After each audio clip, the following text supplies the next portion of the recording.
పెట్టు. చేయమ్మా. కాశ్యపాన్వే సంజాతం నారసింహ పదాశ్రితం రామానుజ గురుం వందే పాణినీయ పయోనిధిం. భాగవత సద్గోష్ఠికి సాదరంగా ఆహ్వానం పలుకుతూ పెద్దలకు దాసం సమర్పించుకుంటూ ఈ రోజు మన భాగవత పట్టణాన్ని కొనసాగించుకుందాం. స్వామి ప్రహ్లాదుని యొక్క స్తోత్రానికి పరవశుడయ్యి ప్రహ్లాదుతో ఇలా చెప్తున్నాడు. ప్రహ్లాదుడి భక్తితో ప్రణవపూర్వకంగా నరసింహ పరమాత్మ పురుషోత్తమ అంటూ నమస్కరించాడు.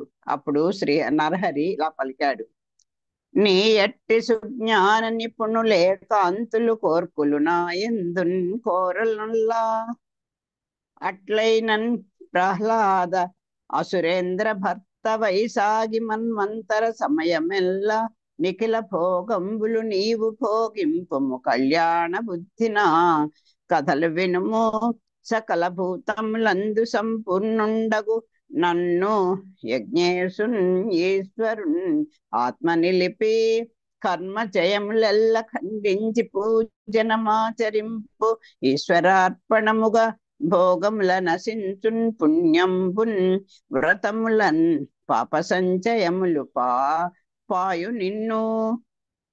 నువ్వు నాయనా, నువ్వు చేసేటువంటి ప్రతి పని కూడా సకల భూతములయందు సంపూర్ణుడైనటువంటి నన్ను యజ్ఞేశునుగా గుర్తించి ఈశ్వరుడైనటువంటి నా యందు నీ ఆత్మని నిలిపి, ఈశ్వరుడు అంటే ఇక్కడ నియమించేటువంటి నియామకుడైనటువంటి సర్వ యజ్ఞేశుడైనటువంటి వాడిని, సర్వభూతముల యందు కూడా సంపూర్ణుడుగా ఉండేటువంటి నన్ను నా యందు నీ కర్మ చేయములెల్లను ఖండించి పూజనము ఆచరింపు. నువ్వు చేసేటువంటి కర్మలన్నిటినీ కూడా నువ్వు ఈశ్వరార్పణముగా ఆచరించు. భోగం దానివల్ల ఏమవుతుంది? భోగములు నశించు పుణ్యంబు. ఆ పుణ్య కర్మల వల్ల, భోగాల వల్ల వచ్చేటువంటి అంటే పుణ్యప్రదమైనటువంటి కర్మల వల్ల వచ్చేటువంటి పుణ్యము, వ్రతములన్ పాప సంచయములు పాయు నిన్ను. అంటే మంచి పనులు చేసినప్పటికీ కూడా మనకి సంప్రాప్తమైనటువంటి పుణ్యం కూడా పూర్తిగా నశిస్తే గాని స్వామిని చేరుకోలేము కనుక ఇవన్నీ కూడా, వీటి యొక్క ఫలితాలన్నింటినీ కూడా నేనే తీసుకుంటాను. నీకు అంటవు పాయు నిన్ను వదిలివేస్తాయి. ఆ పుణ్య పాపాల యొక్క ఫలితాలన్నీ కూడా నీకు అంటకుండా అవుతాయి. ఏమని చెప్తున్నారు? నీలాగే, నీలాంటి సుజ్ఞులే వాళ్ళు ఏకాంతులు, ఏకాంతవాసాన్ని కూడా ఇవంటి జ్ఞాన సంపన్నులు ఏకాంతవాసులు కూడా ఎటువంటి కోరిక కోరరు నన్ను. అయినా కూడా నీవు నా దానవనాథుడివై మన్వంతర కాలము సకల భోగాలు అనుభవించు. ఇప్పుడు నేను ఏదైనా కోరుకో అంటున్నాను, కానీ నీలాంటి వాళ్ళు అంటే నా తత్వం తెలిసిన వాళ్ళు, పరిపూర్ణమైనటువంటి జ్ఞాన సంపన్నులు, ఏకాంతవాసులు వీటి మీద ఏది కోరుకోరు కనుక నువ్వు కూడా అలాంటి వాడు విన్ను కదా, అంచేత నువ్వేది కోరలేదు. నీవు దానవనాథుడివై మన్వంతర కాలం సకల భోగాలు అనుభవించు. ఈ మన్వంతర కాలము నువ్వు దానవనాథుడుగా ఉండి ఈ సింహాసనాన్ని అధిష్ఠించి తండ్రి పోయాడు కదా, అంచేత నువ్వే నీ నాన్నగారి సింహాసనాన్ని నువ్వు అధిష్ఠించి భోగాలు అనుభవించు. శుభప్రదమైన బుద్ధితో నా గాథలు విను. మళ్ళీ అధికారం వచ్చిందని చెప్పి మళ్ళీ ఈ కుప్పంలో పడిపోకుండా నువ్వు నా మంచి శుభప్రదమైనటువంటి బుద్ధి, చాంచల్యం లేక మంచి బుద్ధితోటి, చాంచల్యమైనటువంటి బుద్ధి కాకుండా స్థిరమైనటువంటి బుద్ధితో ఇప్పటిలాగే నా గాథలు విను. సర్వభూతాత్మకుడనైన నన్ను యజ్ఞేశునుగా, ఈశ్వరునుగా తెలుసుకొని ఆత్మలో నిత్యము ఆరాధించు. నన్ను నిత్యం కూడా నేనే యజ్ఞేశుణ్ణి నేనే, యజ్ఞ ఫల ప్రదాతను కూడా నేనే అని నిన్ను నియమించేటువంటి ఈ విశ్వాన్ని కూడా నియమించేవాడిని నేనే అని తెలుసుకొని నిత్యం నన్ను ఆరాధించు. కర్మ బంధాలు ఖండించి ఈశ్వరార్పణ బుద్ధితో నన్ను పూజించు. సుఖాలు అనుభవించడం చేత పూర్వం చేసినటువంటి పుణ్య రాశి కూడా ఉంది. మనకి పాపరాశి ఎలా ఉంటుందో మహాత్ముల పుణ్యరాశి కూడా అలా ఉంటుంది కదా.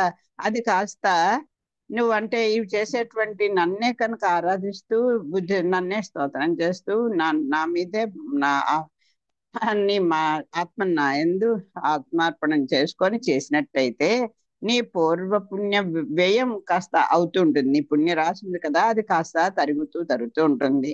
వ్రతాలు చేసిమని చెప్తున్నాను, వాటి వల్ల పాపాలు కూడా తొలగిపోతాయి. మరియు అట మీదన్ కాల వేగం మరియు అట మీదన్ కాలవేగంబునన్ కళేబరంబు విడిచి త్రైలోక విరాజమానంబును దివ్యజరాజ గేగీయమానంబును పరిపూరిత దశ దిశంబును అయిన యశంబుతోడ బంధముక్తుండవై నన్ను దగ్గరించెదవు. ఈ ఎలా దగ్గరిస్తాము? పెరుమాళ్ళకి ఎలా దగ్గరిస్తామంటారు అంటే ఎలా చేస్తాము? ఆయన కానీ ప్రసన్నమైనటువంటి రూపంతో ఉంటే దగ్గర చేరగలం, కానీ ఆయన ఆ దుష్టులను సంహారం చేసేటప్పుడు ఆ రూపమే ఎప్పుడు ఉంటే మనం వెళ్ళగలమా? అంటే ఇక్కడ నువ్వు బంధ విముక్తుడైపోయి నన్ను దగ్గరించేదవు, హాయిగా చేరుకుంటావు నాయన భయం లేకుండా. ఎప్పుడు ఆ తర్వాత కాల ప్రవాహానికి లోబడి అందరిలాగే నువ్వు కూడా ఈ మన్వంతరం అయిపోయేసరికి నీ నీ యొక్క అవసాన కాలం కూడా వస్తుంది. నువ్వు అప్పుడు ఈ కళేబరాన్ని, ఈ శరీరాన్ని విడిచిపెట్టేస్తావు, బంధ విముక్తుడు అవుతావు. అప్పుడు అయ్యి త్రైలోక విరాజమానము దేవేంద్ర జగీయమానము దశ దిశ పరిపూర్ణమైన గొప్ప కీర్తితో నా సాన్నిధ్యం పొందుతావు. 3 లోకాల్లోనూ విజయం పొందిన వాడివి. దేవేంద్రుడిగా జగీయమానము అంటే ఇంద్ర పదవి అంటే అంతంతో సమానమైనటువంటి వాడు. దశ దిశ పరిపూర్ణము, ఇక అంతటా దీని వల్లే పరిపాలింపబడుతున్నటువంటి వాడివి అయినా దాని వల్ల వచ్చేటువంటి గొప్ప కీర్తితో నా సాన్నిధ్యాన్ని పొందుతావు. నరుండు ప్రియముతోడనావతారంబు నీ ఉదార గీత నికరములును మానసించు నేని మరియు సంభవింపండు కర్మబంధ చేయమును కడచిపోవు. సరే, నీ భక్తితోటి నన్ను దర్శనం చేసుకున్నావు, నేను నీకు లొంగిపోయాను, నీకు కరస్పర్శనిచ్చాను, అలాగే నిన్ను ప్రేమపూర్వకంగా ఆదరించాను, నా దర్శన భాగ్యం కూడా నీకు కలిగించాను. అంచేత నువ్వు కూడా చాలా పునీతుడివి. నీ వల్ల నా వల్ల కూడా ఈ నరుడు కూడా, అతను కూడా పూర్వజన్మ పొందడండి, మళ్ళీ పునర్జన్మ పొందడు, మళ్ళీ పునరావృత్తి పొందడు. ఏం చేస్తే పొందట? నా నరసింహ అవతారాన్ని, నీవు చేసిన సంస్కృతిని ప్రేమపూర్వకంగా మనసులో భావించిన నరుడు పునర్జన్మ పొందడు, కర్మ బంధాలను కూడా అతిక్రమిస్తాడు. ఏమిటో ఈ బంధాల నుంచి పడలేకపోతున్నామండి అని మనం అనుకుంటాం, ఆ ప్రయత్నం మాత్రం చెయ్యం. ఎందుకంటే ఈ కర్మ వల్ల ప్రతిఫలాన్ని ఆశిస్తుంటాం, ఈ కర్మకి కర్తలం కూడా మనమే అనుకుంటాం, దానివల్ల మంచి ఫలం వస్తే నాది గొప్ప అనుకుంటాం, దానివల్ల ఏదైనా చెడు ఫలితాలు వస్తే భగవంతుడి వల్ల ఇలా అయ్యాం అనుకుంటాం. ఇవన్నీ కాకుండా ఏది ఇచ్చినా ఆ స్వామిదే, ఆయనకి నేను ఒక కింకరుణ్ణి అన్నటువంటి పరిపూర్ణమైనటువంటి విశ్వాసంతో ఉన్నటువంటి ఈ ప్రహ్లాదుల్లాగా మనం కనుక ప్రయత్నిస్తే స్వామిని హాయిగా చేరుకోగలము అని చెప్తున్నాడు. ఇదిగో నా నరసింహ అవతారాన్ని, అలాగే నువ్వు నన్ను ఇప్పుడు స్తుతించావు కదా, ఆ స్తుతిని కనుక ఎవరైతే చాలా ప్రేమగా మనస్సులో భావించిన వాళ్ళు, ఆ నరుడు అంటే ఈ జీవుడు, వాడికి కూడా పునర్జన్మ ఉండదు. అంత గుర్తుపెట్టుకొని మనం అలా కనీసం గుర్తొచ్చినప్పుడైనా ఎప్పుడైనా ఒకసారి ప్రహ్లాదుడి యొక్క స్తుతిని, ఆ స్వామి అవతార విశేషాలని కనుక మనం భావిస్తే, సంవత్సరం ప్రేమపూర్వకంగా మనసులో భావించిన చాలన్నాడు.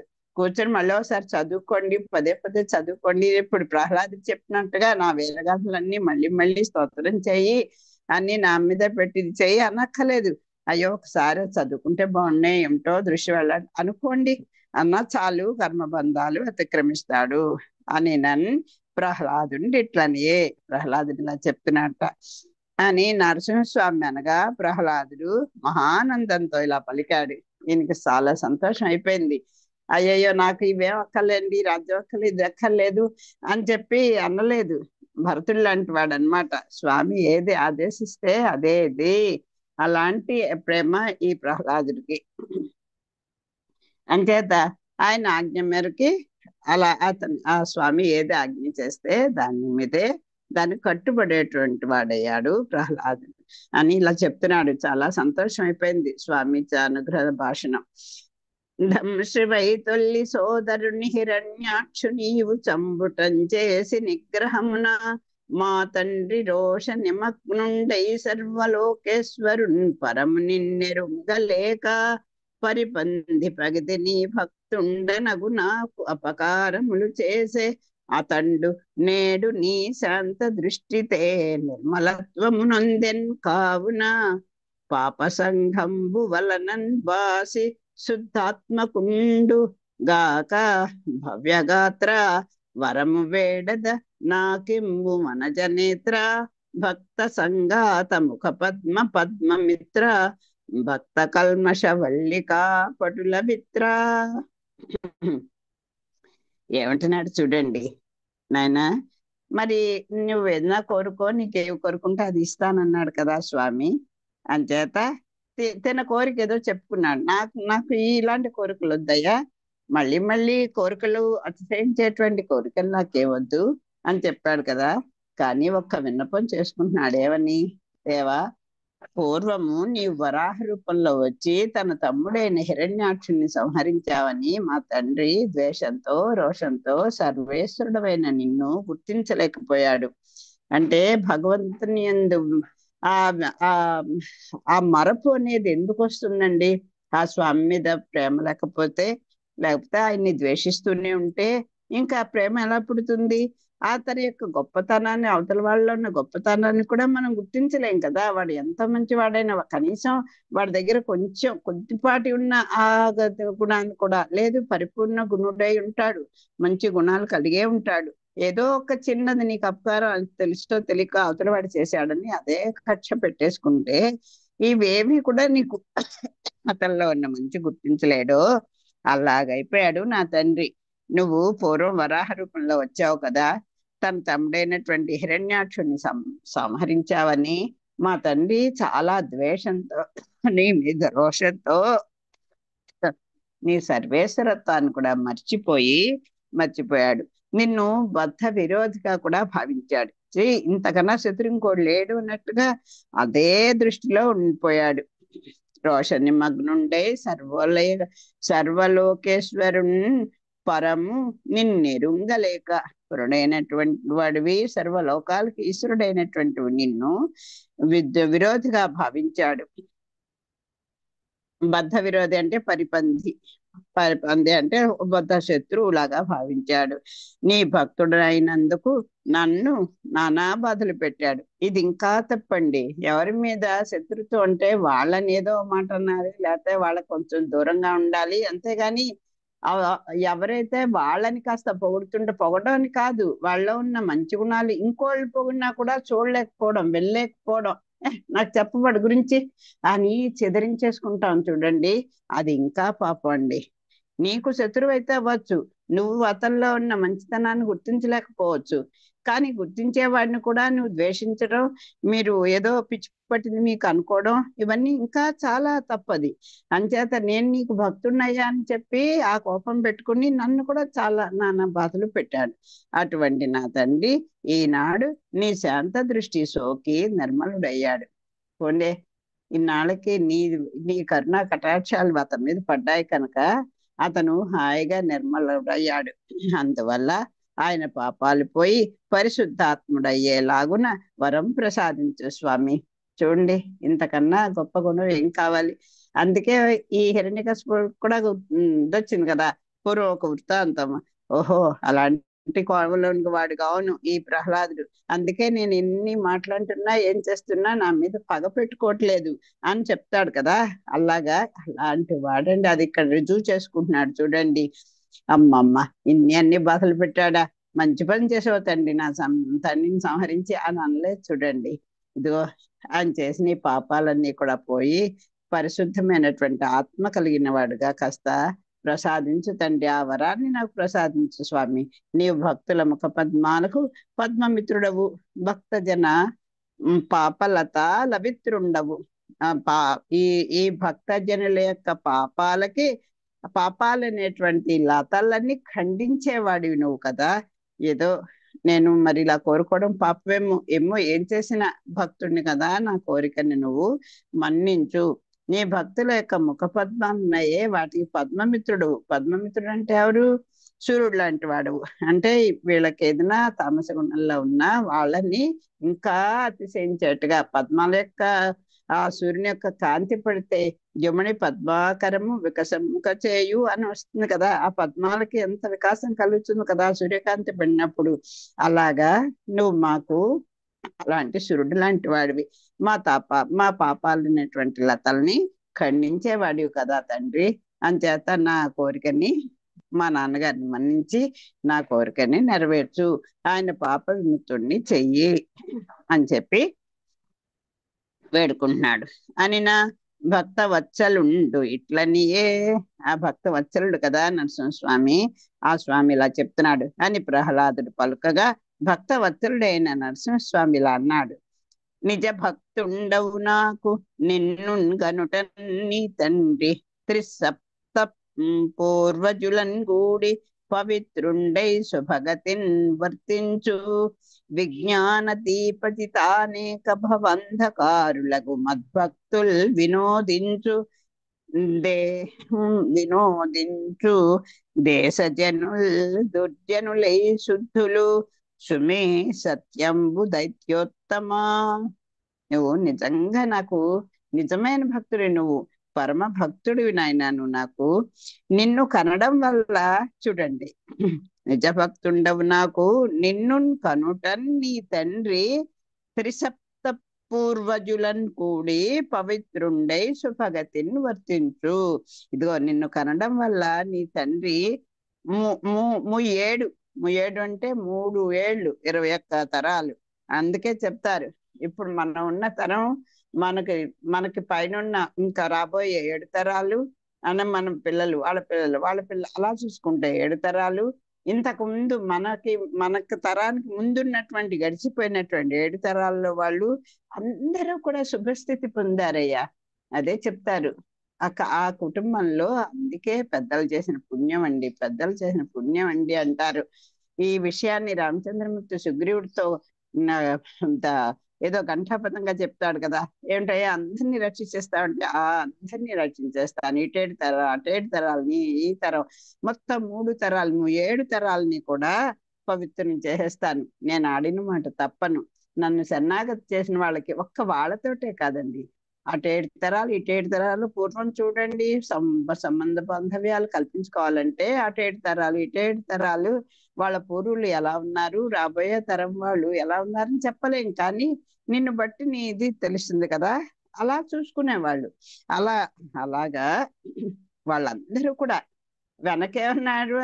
ఆ గురుపుత్రుడు వచ్చి, ఏంటయ్యా ఇలాంటి పిల్లాడిని కన్నావు అని అడిగాడు. ఇక్కడ ఇలాంటి పిల్లాడి వల్లే అది 7 తరాలు కూడా శుభస్థితి పొందాడు నీ తండ్రి. నీ తండ్రి గారి యొక్క ఆయన ఉన్నటువంటి 7 తరాలు, ఆయనకు ముందు ఉండేటువంటి 7 తరాలు, ఆయన తర్వాత వచ్చేటువంటి 7 తరాలు కూడా నిన్ను కనడం వల్ల శుభస్థితి పొందాడు నీ తండ్రి. విజ్ఞాన దీపికలు వెలిగించి సంసార మాయాంధకారం పోగొట్టే నా భక్తులు నివసించే ప్రదేశాలలో ఉండి వారి ప్రేమకు పాత్రులైన వాళ్ళు దుర్జనులైనా కూడా పరిశుద్ధులవుతారు. ఇది సత్యం. అది నువ్వు ఎవరితో కలిసి ఉంటున్నావు, నువ్వు ఎక్కడ నివసిస్తున్నావు, ఎలాంటి ప్రదేశంలో వెళ్తున్నావు, ఎటువంటి వాతావరణంలో ఉంటాం, ఇవన్నీ కూడా మన యొక్క ప్రవర్తనకి ఇవన్నీ దోహదపడతాయండి. నువ్వు ఏదో అటు పక్కన సినిమా హాళ్ళని కాదు, ఎప్పుడు ఆ కబుర్లే చెప్పుకునే వాళ్ళు, లేకపోతే ఎప్పుడు ఏదో క్రికెట్లే చూస్తున్న వాళ్ళు, అదంటే తప్పని నేను అంటలేదు. నిరంతరం ఏదో ఒక భోగాల్లో అలాగా టైంని గడిపేసేటండి. ఆ కూటమితో ఉన్నాం అనుకోండి, 4 రోజులకి మనకు కూడా మనసు కొంచెం అలా పెడుతుంది. కాసేపు కూర్చొని చూద్దాంలే అనిపిస్తుంది. రోజు ఒక అరగంట పావుగంట అటు కేంద్రీకృతం అయిపోతుంది మన మనసు. అలాగే సీరియల్స్ చూడండి, చాలా ప్రమాదమైనవి అన్నమాట. అది నాకు ఈ మధ్య అనుభవం కూడాను. ఏదో మా అత్త బంగారం అని చెప్పి మా అమ్మాయి చాలా బాగుందమ్మా చూస్తావా అని అంటే, అత్తగారు మా అత్త బంగారం అని అసలు ఆ మాటే వెళ్ళలేదు. ఏ కోడళ్ళు అనలేదు, మేము అని ఉండవు అని చేత అదేమిటో చూద్దాంలే అన్నట్టు చూసి దాన్ని మీ నంబరు రాత్రి 12 అయినా సరే నా మెళకు వచ్చినప్పుడు అయ్యో అన్నట్టు ఇవాళ సీరియల్ చూడలేదు కదా అనుకుంటూ చూసేదాన్ని. ఆ ఒక్కటే నాకు అసలు ఆ సీరియల్ పిచ్చిలేవు చెప్తున్నా, అంటే ఎలా ఎడిట్ అయిపోతాం అనేది నేను చెప్తున్నాను. అలాగా అదే రేపగా అయిపోతుంది. అదే ఆలోచన ఏమవుతుందో అనేటువంటి ఒక క్యూరియాసిటీ పెరుగుతుంది.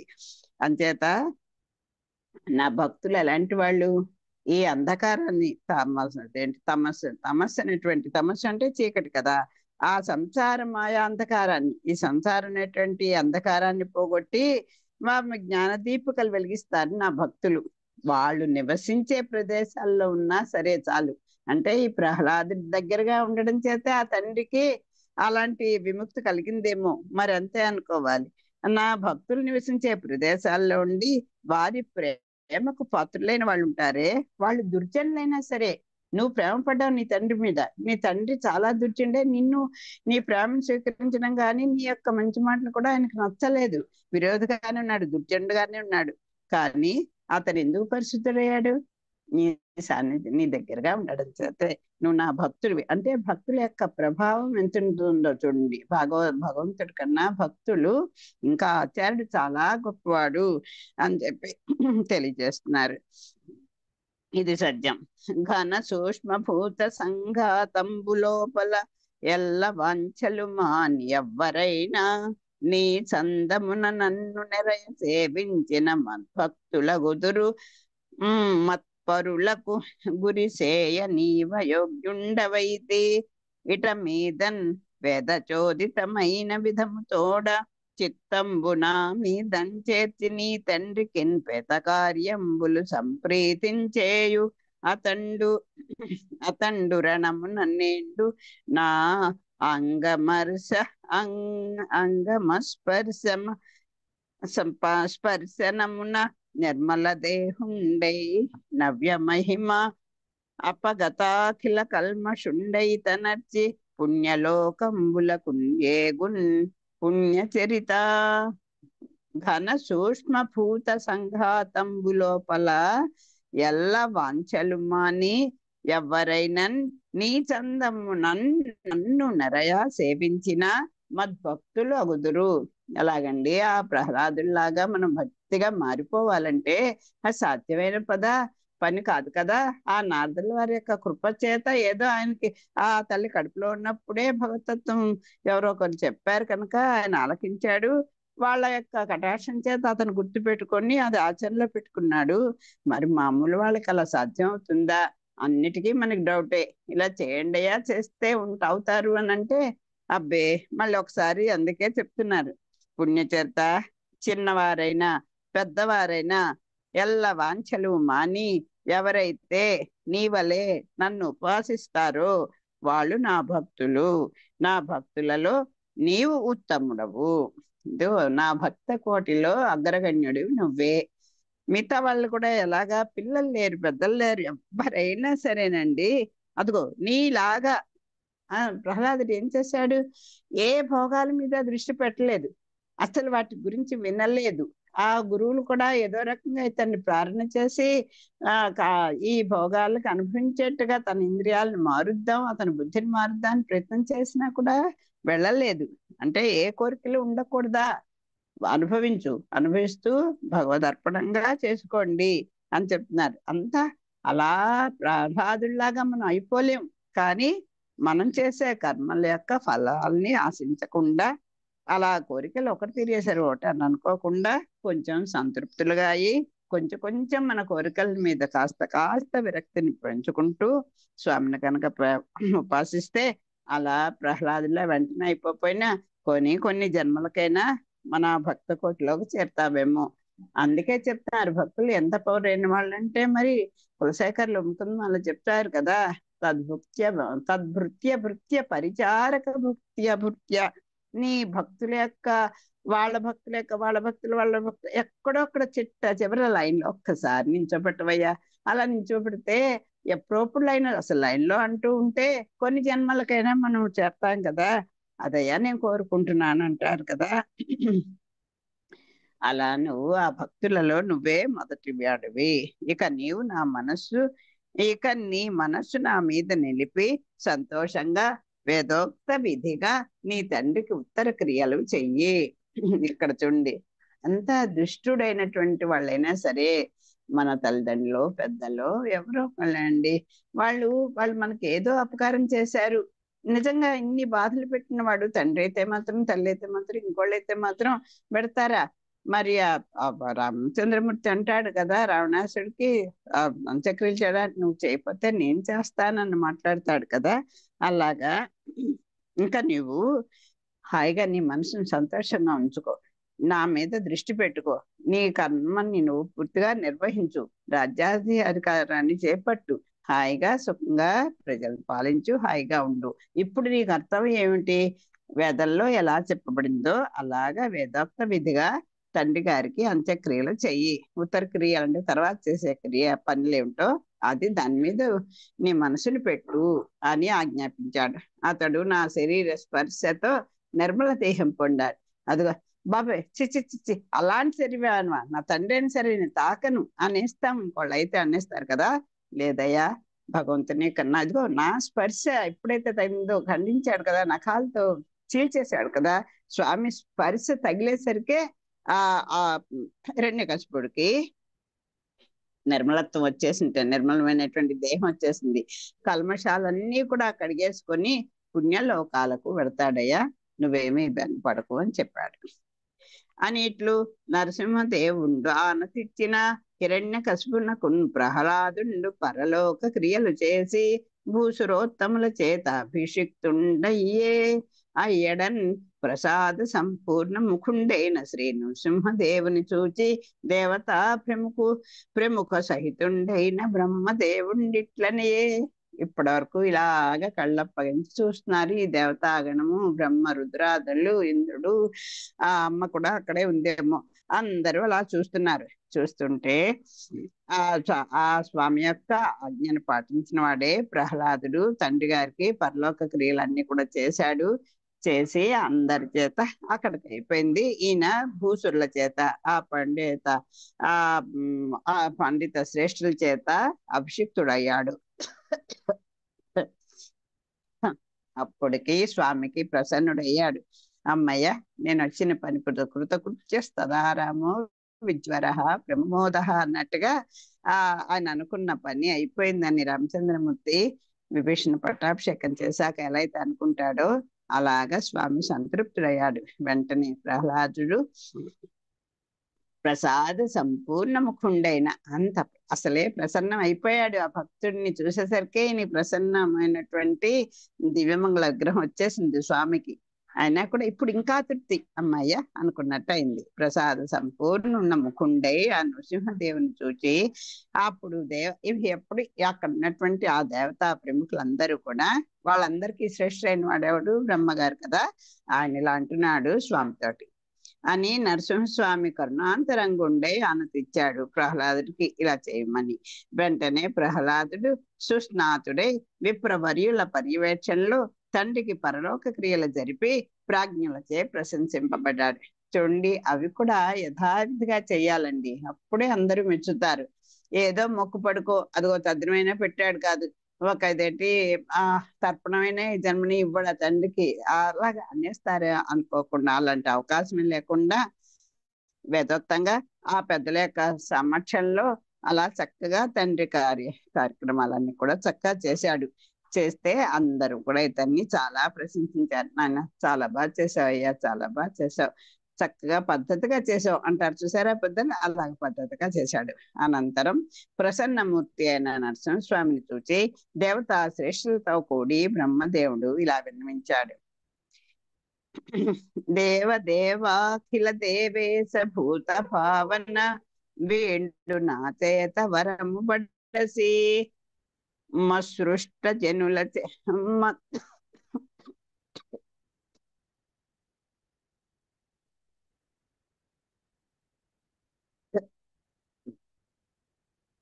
మస్దృష్ట జనుల చేమరణంబునందక మత్తుండై సకల ధర్మములు విచరచి నేండు భాగ్యంబున నీ చేత హతుండయ్యన్ కళ్యాణ మమరి లోకములకెల్లా బాలు నీతని మహాభాగవత శ్రేష్ఠుండు బతికించితివి మృత్యు భయమున్ బాపి వరము కృప చేసితివి మేలు వారిజాక్ష నేను సింహావతారంబు నిష్ఠతోడందగిలి చింతించు వారలు దండధరుని బాధ నొందరు ముత్యువు బారిన్ పడరు. మరి బ్రహ్మగారు కూడా ఆ స్వామి కటాక్షంతో కొన్ని ఆ అర్హతలు కూడా సంపాదించినటువంటి వాడు కదా నాయన. ఇదిగో ఇప్పుడు ఏదో థ్యాంక్స్ చెప్తున్నాడు ఆఖరిసారిగా, అవుట్ ఆఫ్ థ్యాంక్స్ ఏదో అంటారు కదా, అలాగా ఏం చెప్తున్నాడు?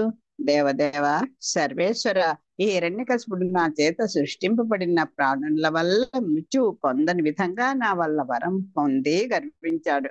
నేనే ఇచ్చాను, నా వల్లే ఇంత జరిగింది అని ఒప్పుకుంటున్నాడు. పాపం ఎవ్వరి చేత చావు లేకుండా ఆయన అడిగినవన్నీ నేను ఇచ్చేశాను.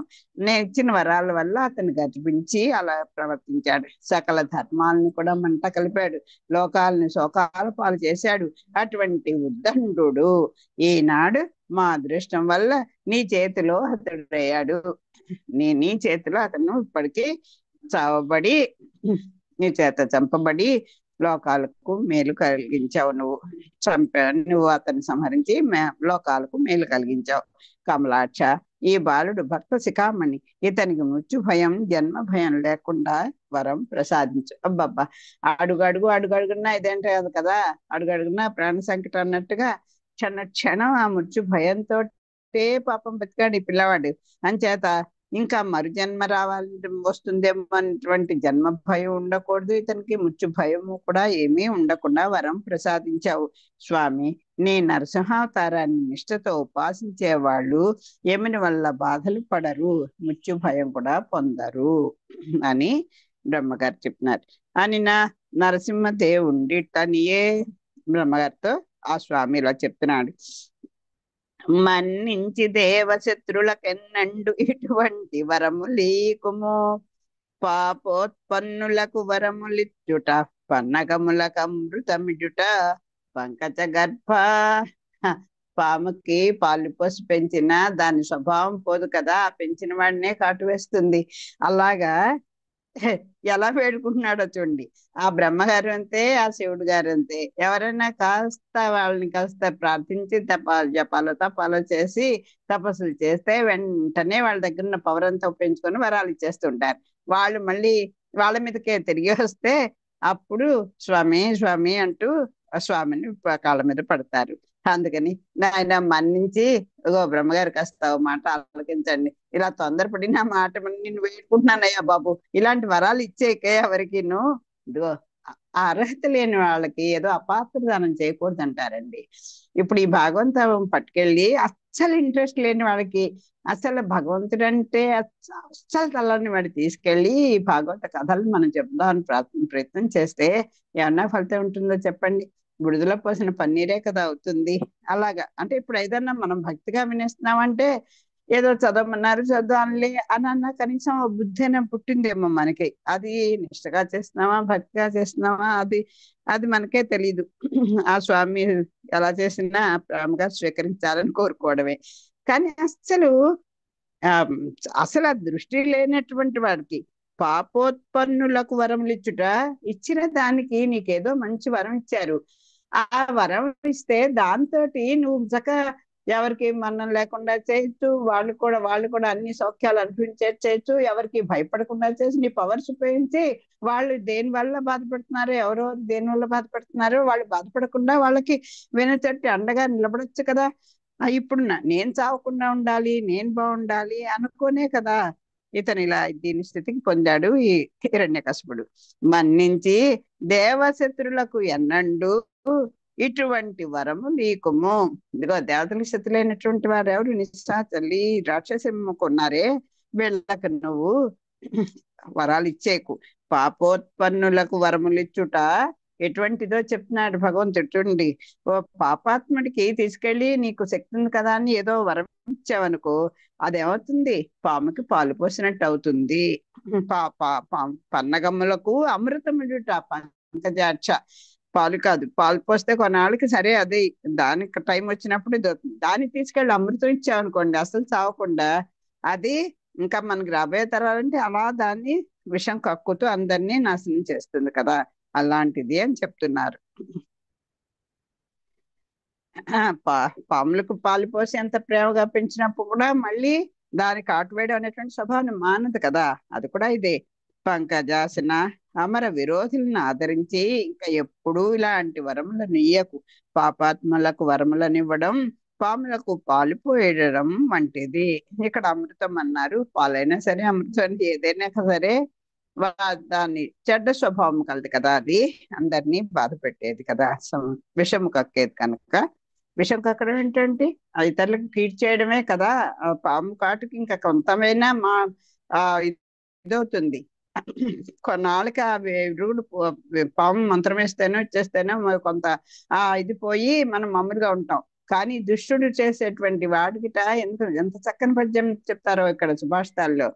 ఏదంటే తల నుండి విషము పణికిని వలయంగా తోక నుండి ఉర్చకమునకు తల తోక ఎనక ఉండును నిలువెల్ల విషము కలునకు అని చెప్తారు. కలుడికిట అంటే దుర్మార్గుడికి నిలువెల్లా విషమే.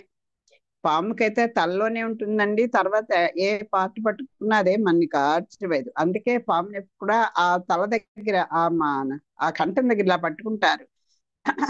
అలాగే తేలు కూడా చూడండి ఎంత తిరుగుతున్నా దాని కొండెంతోటి ఇలా కాటువే మన పొడుస్తుంది. ఆ తోకలోనే ఉంటుంది తేలికి. కానీ దుష్టుడైన వాడికి నిలువెల్లా విషమే. అంటే ఈ విష సర్పాలు విష జంతువుల కంటే కూడా డేంజర్ అనమాట వాడితోటి సాంగత్యం మనకి. ఇట్లు అని ఇట్లా అనతిచ్చి బ్రహ్మాది దేవత సమూహంబు చేన్ పూజితుండే భగవంతుండేన